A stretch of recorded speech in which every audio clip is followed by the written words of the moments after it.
Tudo bem com você? Hoje vamos abordar as mulheres em cargos de liderança aqui no Alesp Cidadania. Pesquisa da FIA Business School aponta que somente 40% delas têm as principais funções nas organizações públicas e privadas. Para tratar do tema, recebemos Flávia Mardegan, especialista em treinamento e desenvolvimento de competências e habilidades de equipes. Tudo bem? Muito obrigada pela sua participação. Tudo ótimo, eu que agradeço, Renata, o convite. Que bom, muito obrigada. O que você tem a dizer sobre esses números ainda? É um caminhar muito lento ainda, né? Nós que estamos no mês, quando se comemora o Dia Internacional da Mulher. Eu acho que ainda a gente tem um caminho muito longo a se percorrer, né? Em janeiro eu estive na NRF, que é o maior evento de varejo em Nova York, e a WGSN, que é uma das maiores empresas de pesquisa de tendência, consumo, comportamento, trouxe que a gente vai precisar de 5 gerações para acabar com a desigualdade de gênero. Então, esses dados mostram que ainda a gente tem um grande caminho a percorrer. Mais 50 anos ainda? 5 gerações, foi o que eles trouxeram. Em relação à questão da faixa salarial, dos pagamentos, como é que fica em relação às pesquisas, todo o acompanhamento que você tem? Olha, o IBGE mostra que os homens ganham, em média, 21% a mais do que as mulheres nos mesmos cargos. Então, a gente tem ali um desafio ainda, a gente tem muito a conquistar. Como é que a mulher pode se preparar melhor e se isso vem acontecendo aí nos últimos anos? Eu acho que a mulher, eu posso falar um pouco da minha trajetória, se você me permite, Por Renata, favor. Sempre foi numa área majoritariamente masculina, né? Eu venho da área comercial, vendas, atendimento ao cliente. Então, para a gente poder se destacar e conseguir algo nesse ambiente, né, majoritariamente masculino, o que a gente precisa? Estar muito bem formada. Eu acho que a mulher ela tem que estar sempre se provando e isso acaba sendo um pouco mais exaustivo, porque a gente não basta só ter que entregar o resultado que todos eles têm que entregar e todo mundo tem que entregar, mas a gente sempre tem que entregar algo além do que é proposto. Entendi. A gente percebe que hoje em dia o número de mulheres à frente de corporações cresceu, mas ainda deixa muito a desejar, né? E a pressão masculina em muitas áreas ainda são dominantes, correto? São dominantes, as mulheres não podem ter medo de entrar para essas áreas. Essa semana eu tive num evento, no 9º encontro da FIA e do IBEVAR, né, que é uma instituição voltada ali para a pesquisa de varejo, falando de liderança feminina, e a gente fica muito claro, né, o quanto a gente precisa ainda se posicionar de uma forma diferente e as próprias mulheres precisam se posicionar de uma forma diferente. Porque como existem poucas vagas para as mulheres, acaba havendo uma competição grande, né, por essas poucas vagas. Isso acaba dificultando também. Você fala de uma área em que você participa muito, e depois ao longo do programa nós vamos falar, em relação a essa questão do comércio. Mesmo na área do comércio, como a Associação Brasileira de Supermercados, a Associação Paulista de Supermercados, onde a mulher tem uma presença tão fundamental e tão importante no comércio, ela não é líder, ela não tem um cargo assim, correto? Até mesmo no próprio Ministério, que já tivemos o Ministério do Comércio, Desenvolvimento do Comércio, agora nós temos o vice-presidente como ministro. Tem essas questões também, que a gente não consegue atingir os patamares mais altos das instituições, certo? Uhum.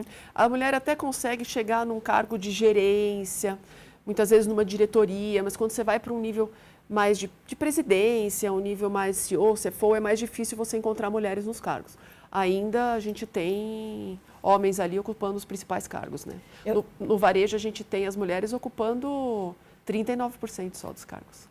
Aqui na casa, na Alesp, a Casa do Povo, onde são feitas as leis, aprovadas as leis para o Estado de São Paulo, nós temos um projeto de lei que foi lançado o ano passado e que segue em tramitação, projeto de lei número 126, que institui o relatório socioeconômico da mulher paulista, que ele está agora em tramitação na Comissão de Defesa dos Direitos das Mulheres. O que significa quando esse assunto vira política pública? Olha, eu acho que ele começa a ter um olhar diferente, né? E quando ele vira política pública, a gente tem que começar a olhar desde a formação dessa criança, né? Eu acho que essa lei, Como a pesquisa disse, a gente vai precisar de 5 gerações. Então, a gente precisa começar a trabalhar as nossas crianças. Não adianta só a gente ter a lei se a gente não olhar como que a gente vai implementar e como que a gente vai mudar uma questão que é muito enraizada, principalmente no Brasil, onde é um país que a gente não pode negar que é um país machista. Né? Então, como que a gente muda isso? A gente vai mudar isso a partir das nossas crianças. Então, essa lei tem que ser ampliada, a meu ver, né, humildemente, né, que não é a minha área, a gente precisa ampliar para as crianças. Por que ainda há uma distorção grande entre os gestores acreditarem nas mulheres, apostarem nas mulheres, mas não darem esses cargos de CEO, de presidentes, de gestoras responsáveis por todo um time? Eu acho que tem essa questão dos homens não apostarem, mas tem a questão das mulheres não apostarem em si mesmas. Delas não quererem pagar o preço. Porque eu fiquei 18 anos praticamente numa organização, onde eu conquistei ali vários cargos, enfim, tive vários prêmios como vendedora, mas eu paguei um preço alto. Entendeu? Preço alto que você precisa, por exemplo, trabalhar o seu comportamento, você acaba se mimetizando um pouco, então a gente perde um pouco da nossa essência feminina e acaba adquirindo comportamentos masculinos para poder sobreviver naquele ambiente, porque senão você não consegue. Muitas vezes você tem que abrir mão de algumas coisas, como hora de trabalho, enfim, e a mulher precisa estar disposta a isso, né? Essa que é a verdade. Flávia, exemplifica isso para a gente, você que viveu isso na prática. Olha, eu tive várias situações, assim, eu confesso que eu não sou feminista, a minha empresa é signatária do Pacto Global da Rede Brasil, da ONU. Então, a gente defende os ODS, os Objetivos Sustentáveis, de forma muito clara, pública. Enfim, eu acho que eu sou a única empresa de treinamento no Brasil que é signatária do Pacto Global. Mas eu acho que as pessoas têm que conquistar os seus cargos pela competência que ela tem. Né? Então, para mim, não é muito uma questão de gênero, é uma questão de competência. O que acontece é que, para a mulher, é sempre mais desafiador. Né? Então, por exemplo, como que você, uma menina de 20 anos, né, tendo destaque dentro da sua empresa na área comercial, ganhando prêmios, sendo a primeira a chegar e a última a sair, tem que ouvir que, com esse rostinho bonito é fácil vender. Nessa época eu já tinha 2 diplomas, com 20 anos eu já tinha 2 diplomas. Em que área de vendas você começou a sua carreira? Na área de decoração, que hoje é teoricamente mais feminina, mas há 30 anos atrás não. Né? Eu era a única mulher de uma equipe de 6 homens. Então, onde eu conquistei um resultado muito rápido acima deles, eu tive que ouvir coisas que acho que é melhor nem contar aqui na televisão. Né, que a gente tem, de eu chegar e voltar para minha casa chorando, do tipo, eu não aguento isso daqui. Isso 20 anos atrás? 30 anos 30 atrás. anos atrás. 30 anos atrás. 30 anos atrás. Hoje em dia, você recebe reclamações nesse sentido? O que você percebe na sociedade? Olha, eu estou muito dentro das empresas, né, dando treinamento, cuidando das equipes, e o meu foco, como eu atuo principalmente na área comercial, é que os resultados eles vêm por meio das pessoas. Então, eu sempre estou olhando para a pessoa, cuidando dessa pessoa para chegar no resultado.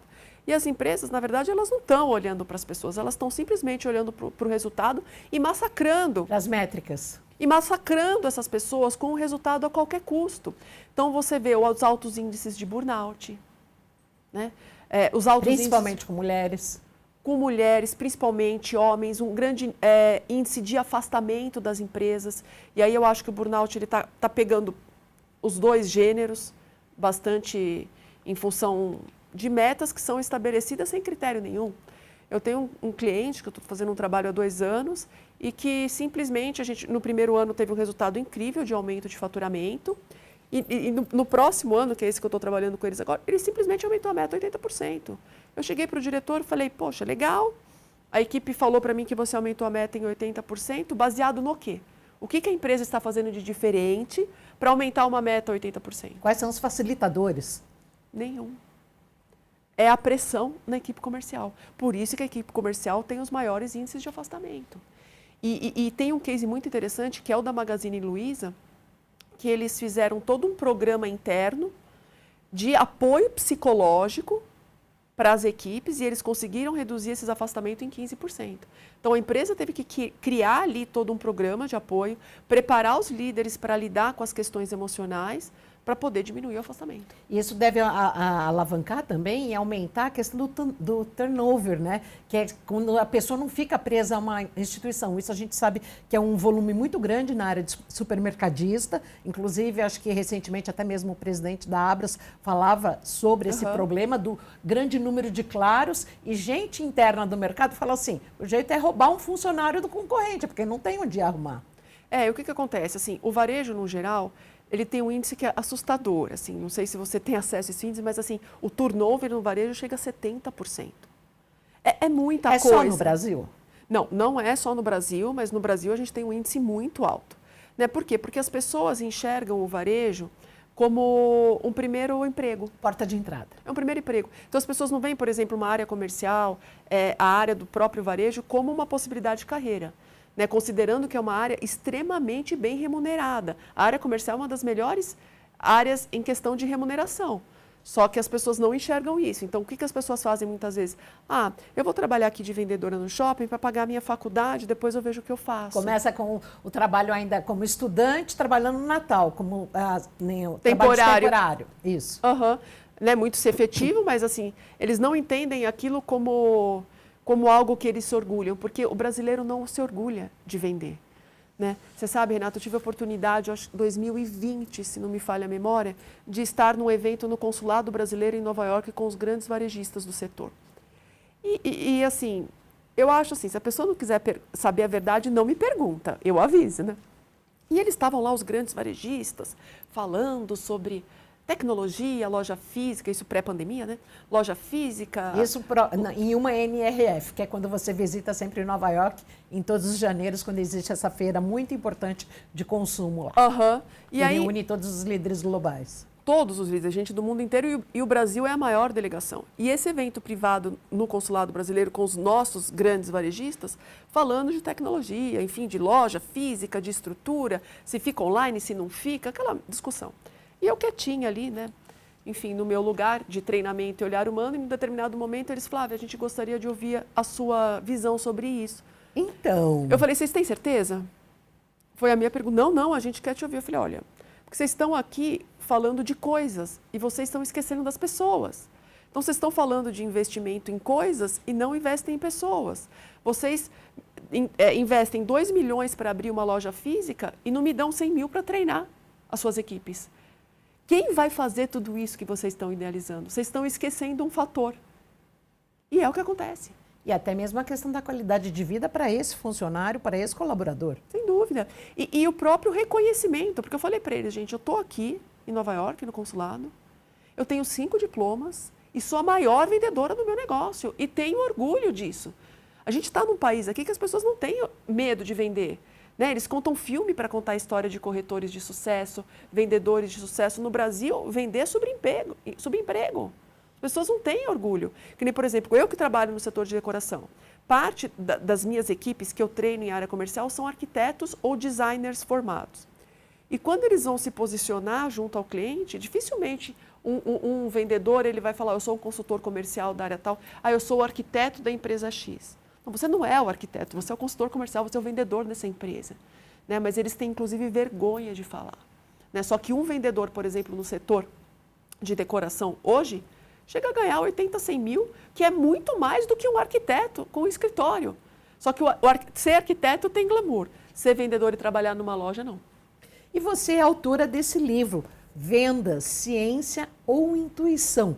Conta para ele o que as pessoas encontram aqui, de que forma, principalmente, as mulheres podem usar a sua expertise para crescer na carreira, para construir uma carreira.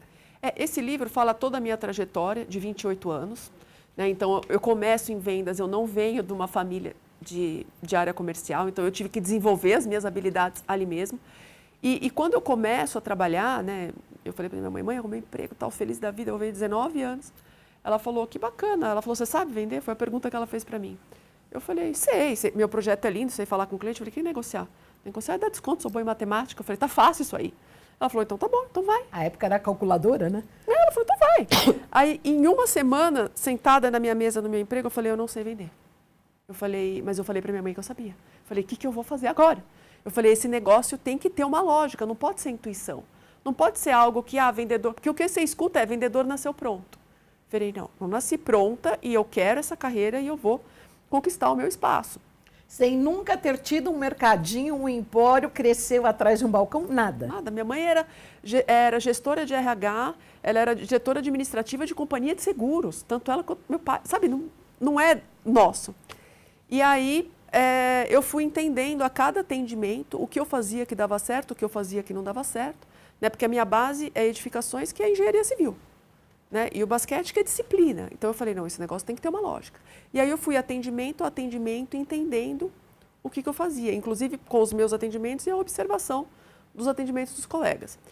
E ao longo dessa trajetória, né, porque no começo você entra achando que você vai montar um escritório de arquitetura. Quando eu comecei, eu falei, não, eu quero trabalhar com gente, quero trabalhar com negócio. Aí eu fui fazer administração de empresas. E durante a administração, eu falei, eu vou montar minha empresa de treinamento. Por quê? Porque os meus clientes pediam para eu ensiná-los a vender.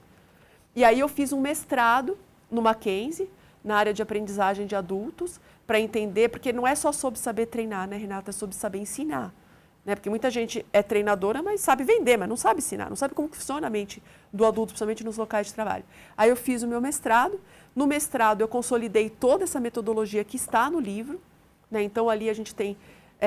na época, 18 anos de pesquisa. Como gerente, eu fui testando essa metodologia. A minha empresa de treinamento hoje, esse ano, vai fazer 11 anos que a gente vem trabalhando com essa metodologia. E aí eu publiquei e está à disposição para ajudar as pessoas a construir toda a sua área comercial. Então, esse é um livro voltado tanto para gerente quanto para vendedor, que quer ter sucesso. Ele tem exercícios práticos, enfim, para te ajudar, na verdade, a conquistar seu sonho. Né? Porque a gente conquista o trabalho, o resultado, o dinheiro, ele vem para quê? Para a gente dar para a nossa família o que a gente quer, para a gente conseguir os nossos objetivos. Então, esse livro eu falo que é um livro, é uma metodologia para despertar desejo e ajudar as pessoas a conquistarem seus sonhos. E a área de vendas, fundamentalmente, ela tem a mulher como maioria? De forma alguma. Ela é majoritariamente masculina. Se você entrar na internet e pesquisar os grandes gurus são homens. É muito difícil uma mulher se destacar nessa área e eu venho com esse trabalho, com esse esforço. A gente publicou o livro em setembro de 2024. Em outubro ele virou um best-seller. Então ele já está sendo vendido no Brasil todo. A gente já levou o livro para a Feira Internacional de Fólio em Portugal, em Óbidos. Então eu fui para Óbidos lançar o livro, falar do livro, falei no Parque Tecnológico lá. Para os empresários locais, mas é um desafio ainda, como mulher, para você conseguir se posicionar nesse mercado. Mas a percepção que a gente tem, até em chão de loja, como se fala, em shopping, em supermercado, o maior volume de funcionários é de público feminino. Quando você começa no varejo de base, né? Quando você vai para os altos cargos de executivos de vendas, de gerente de contas, é majoritariamente mais. Tanto que você vê como te falo, os gurus ali sendo masculinos, não femininos, não mulheres. E nesse caso, a Luísa Trajano é uma expert e uma exceção, né? É uma exceção. É uma exceção. A empresária Luísa Trajano. Nenhuma. Tanto que assim, ela é uma exceção pelo olhar que ela tem pelas pessoas. Eu tive várias vezes a oportunidade de estar com ela publicou o livro dela na mesma editora que eu. Encontro com ela anualmente lá em Nova York, fiz alguns trabalhos em Franca. E o que acontece? Foi o que eu te disse, ela criou e já tem esse olhar de criar esse programa para cuidar do emocional das suas equipes. Então, ela tem um olhar diferente. Até mesmo a questão da saúde mental, da denúncia de violência doméstica. Tudo. Eles têm um programa, inclusive, ali de inclusão para questões raciais também. Né? Porque o Brasil, a ONU, ela tem os 17 Objetivos Sustentáveis, né? Na minha empresa eu trabalho 3, que é o saúde e bem-estar nas organizações. O 4, que é a igualdade de gênero. 5º, uma educação de qualidade. O 8º, trabalho digno e desenvolvimento comercial. E aqui no Brasil a gente tem um 18º, que é exclusivo aqui da Rede Brasil, que é a questão da igualdade étnico-racial, que eu também trabalho nas minhas organizações. Né? Então, assim, hoje eu sou muito coerente, inclusive com os clientes que eu atendo. Porque quando eu voltei esse ano, eu assinei o pacto agora, né? Voltei de Nova York em janeiro, já assinei, né? A gente já fez todo um trabalho de reposicionamento da minha empresa e eu cheguei a ponto de demitir cliente que não está alinhado com os meus valores, com os valores dos objetivos sustentáveis, porque a gente precisa ser coerente. Como é que fica a questão das licenças maternidades, a questão do afastamento, do retorno? Como que você trabalha isso? Como é que você enxerga hoje isso na sociedade brasileira? Olha, essa não é muito a minha área de domínio, né? Eu estou sempre muito na linha de frente ali. O que eu vejo são as mulheres com seus desafios de volta, né? Porque você tem a maternidade, você tem o filho, você tem o trabalho, você tem que dar conta de tudo e ainda a mulher tem que dar conta de tudo, né? Ela tem que administrar vários pratinhos, né? Que é o trabalho, é a maternidade e é ela, né? Porque muitas vezes, assim, ela cuida do trabalho, cuida da maternidade e esquece dela. Então, a mulher, ela precisa cuidar desse tripé. Trabalho, maternidade e ela própria. E muitas vezes ela esquece. Aí é onde vem os casos de burnout, vem os casos de esgotamento mental, enfim. Para você ter ideia, um dado interessante, Renata, 83% das pessoas no varejo já assumiram, chegaram ao caso de esgotamento mental. 83%. Nossa, é muito grande, né? É muito grande. É praticamente a totalidade. E as pessoas e as empresas não estão olhando para isso, né? A WGSN trouxe mais 2 dados muito interessantes, se você me permite compartilhar. Um é que 23% das pessoas se sentem muito solitárias, né? Principalmente agora pós-pandemia, né? Onde é o que eu falo, a pandemia terminou, mas as pessoas não saíram dela ainda, né? Então, imagina, você está lidando com a sua equipe e a sua equipe, 23% dela se sente extremamente solitária. É um dado bastante importante. E outro é que 22% das pessoas sentem raiva durante o dia. Então, as pessoas estão vivendo frustradas, as pessoas estão, para você ter ideia, 63% das pessoas gostariam de ter o país de anos atrás. Então, eles gostariam de viver num passado. Então, é o que a WGSN trouxe como a era da nostalgia. Então, a pessoa querendo viver num mundo que não é mais o dela, né? E o mais agravante não é a gente, por exemplo, da nossa geração que nasceu no offline e vive no online, né, que brincou na rua, que teve outras oportunidades de relacionamento. O mais grave é a geração Z e Alfa querer ter vivido a nossa geração. Querer ter tido a nossa infância. Aí você mostra o quanto as pessoas e a geração e as gerações estão doentes. Frustradas. Estão frustradas. E aí você vê como que, vamos supor, a área comercial lida com clientes que estão raivosos.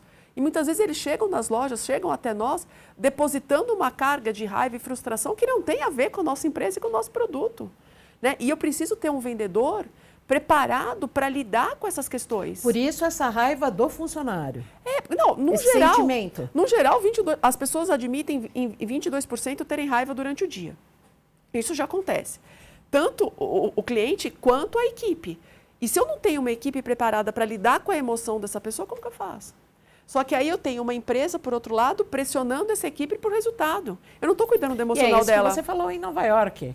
Onde está o investimento na pessoa? É isso. Então, no treinamento. Por isso que eu falo, meus treinamentos, é claro que a gente tem técnica de venda, eu tenho um livro sobre vendas, é a minha especialidade, né? Eu vou trazer um olhar estratégico, porque vendas não é intuição, vendas é estratégia, né? Então, parte dos resultados não é por falta de habilidade, eles não vêm por falta de estratégia. Então, é o que eu ensino nos meus treinamentos, eu ensino um pensar comercial, eu ensino um olhar estratégico. Por isso que a gente tem, em média, resultados de 80% de crescimento em 5 meses. Mas por que eu consigo esse resultado alto? Porque eu estou cuidando das pessoas. Aproveitando esse seu outro livro aqui, a mulher é tida como muito perfeccionista. Isso a atrapalha na carreira? Com certeza, na carreira e na vida, né? Porque o tempo todo a gente tem que estar competindo, né? Para ter o cabelo mais bonito, o corpo mais sarado, o emprego melhor, né? A ser a melhor mãe. Né? E esse livro, ele fala do quê? De como a gente pode conquistar o nosso sucesso dentro da nossa imperfeição. Porque a gente é um ser imperfeito, né, Renata? E a gente precisa lidar com isso. Então, essa questão, você fala do autoconhecimento, autocuidado. Tudo. Né? É esse tripé que eu falo que a mulher muitas vezes deixa. E o pior, assim, é que o ponto do tripé que ela esquece é ela. Então, ela olha para o trabalho, ela olha para o filho e esquece dela. E quando há possibilidade, quando você é convidada para dar cursos, para realizar treinamentos, Esse é um foco importante? Para mim, sempre. É o que eu falo para você, o resultado vai vir por meio das pessoas. Então, eu vou dar técnica, mas eu estou cuidando das pessoas que estão ali. Então, é onde a gente consegue, inclusive, reduzir o turnover. Né? Parte dos índices que os meus treinamentos mostram nos meus clientes é que o turnover ele é reduzido. Porque por que um vendedor sai de uma empresa? Ou porque ele demite a liderança, tem uma liderança ruim. Então, muitas vezes ele adora a empresa, mas o relacionamento com a liderança é tão ruim que ele acaba se desligando, ou porque ele não tem o resultado que ele quer, ele não está ganhando dinheiro. Então, a partir do momento que eu vou para as empresas, cuido dessas equipes e ajudo elas a ganhar dinheiro, elas não vão embora. Aqui no Alesp Cidadania, que dica que você dá para os nossos telespectadores, para as nossas meninas, adolescentes, influencers que estão entrando no mercado de trabalho, como obter uma carreira longa, produtiva e rentosa? Olha, eu com 30 anos no mercado, 29, esse ano que vem eu faço 30 anos, são 3 décadas. O que eu dou de dica, Primeiro, acredite em você e tenha muita clareza da profissão que você escolheu. Então, se você está certa daquilo, pague o preço, porque a gente tem um preço para pagar, para a gente ter sucesso. O sucesso não vem de uma hora para outra. Então, eu preciso sim me formar, eu preciso ter cursos que vão me capacitar, eu preciso cuidar de mim, tanto tecnicamente quanto emocionalmente, e aí você vai ter o sucesso que você almeja ter. Então, o importante é adquira o seu conhecimento técnico, que é fundamental, mas cuide do seu emocional para que você consiga entregar o seu técnico. Porque as habilidades soft skills, como se falam hoje em dia, são prioritárias numa relação trabalhista, numa relação social na sociedade. As pessoas são contratadas pelas competências técnicas e demitidas pelas competências sociais, pelas soft skills. Então, é a falta de habilidade de relacionamento, muitas vezes, que faz com que a pessoa seja demitida. Não é o conhecimento que ela tem. É o autocuidado que ela não tem e não se dá o direito. Não se dá o direito. Não dá o direito de olhar para si. Não, a gente não tem dentro das organizações também, Renata, um ambiente seguro, onde eu possa ser ouvida, onde eu possa trazer questões ali. Então, a pessoa vai trazendo isso para dentro até o momento que ela não consegue lidar mais com aquilo. Então, tá bom. Gostaria muito de agradecer a sua participação. Você tem algum site seu mesmo, Flávia Mardegan? Tem o meu site Mardegan TR, que é o da minha empresa, que é Mardegan Transformation Results. Tem meu Instagram Mardegan TR, tem Flávia Mardegan no LinkedIn, os livros estão na Amazon. Quem quiser falar comigo é só me mandar uma mensagem que eu vou ter imenso prazer em te ajudar a construir sua carreira de sucesso. Super obrigada por esse papo. Eu que agradeço, um grande prazer. Obrigada. Hoje no Alesp Cidadania recebemos Flávia Mardegan, especialista em treinamento e desenvolvimento de competências e habilidades de equipes neste mês onde se comemora o Dia Internacional da Mulher. A você, muito obrigada. A Alesp Cidadania faz parte da Rede Alesp, multiplataforma, aqui para você.